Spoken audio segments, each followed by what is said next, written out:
و قل للمؤمنات. چه زیبا خداوند بیان میکنه، به پیامبرش میگه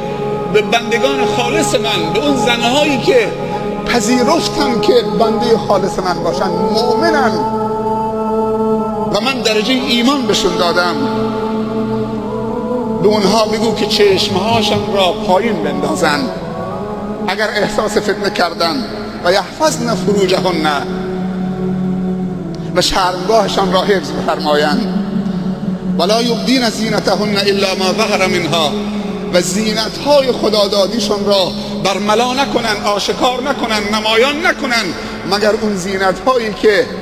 هیچ راهی نیست و خدا اجازه داده که اون آشکار بشه، که صورت هست و دو کف دست، صورت بدون آرایش خدادادی و دو کف دست. اما اینکه گریبانشان یا یقشون باز باشد یا آستینشون کوتاه باشد یا از پایین لباسشون کوتاه باشد یا تنگ و فشرده باشد یا چادر نداشته باشند یا لباسی باشد که رنگهای جذاب و خیره کننده داشته باشد یا طلا و زیورالاتی که به خودشون میگیرن یا آرایشی که میکنن بعد میان بیرون، پناه به خدا اینها زینت‌هایی هست که باید پوشانده بشود و فقط برای مردی که خدا براشون حلال کرده، دور از چشم فرزندان، حتی در اتاق خواب فقط چه این زینت‌ها را آشکار بکند تا مردش را به سوی خودش جذب کند و مردش را به عفت برساند، که این مرد از نگاه به محاسن زیبای خدادادی و اکتسابی همسرش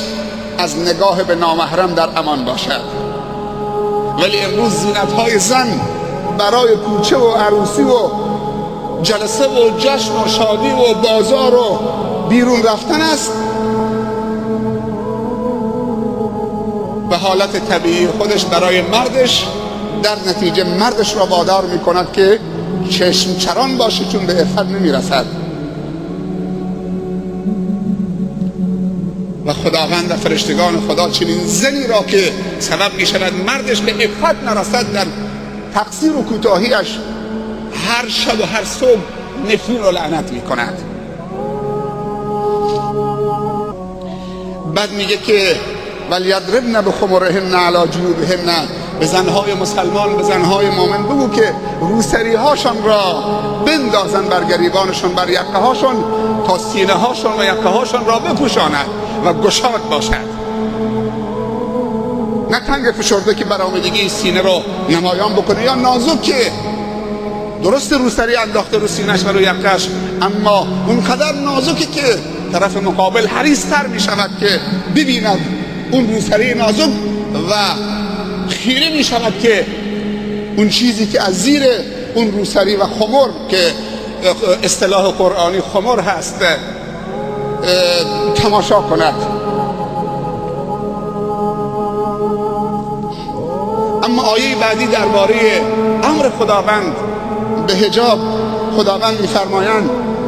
اعوذ بالله من الشیطان الرجیم وقرن فی بیوتکن ولا تبرجن تبرج الجاهلیة الاولی. آیه 33 سوره احزاب، خداوند می‌فرماید در خانه هاتون بنشینید و از خانه ها به غیر ضرورت بیرون نروید، از خانه ها به غیر ضرورت بیرون نروید و عادات جاهلیت عرب قبل از اسلام رو به خود پیدا نکنید که زنها برای نشون دادن محاسن و مفاتنشون و زینتشون بدون اینکه کاری داشته باشن، ضروریت ایجاد بکنه، میرفتن به میدان میادینی که مردا بودن برای اختلاط، برای فتنه و فساد، برای تحریک مسائل جنسی مردا و برای انجام اعمال غیر شرعی. خداوند میگه وقرن فی بیوتکن، استقرار پیدا بکنید در خانه هاتون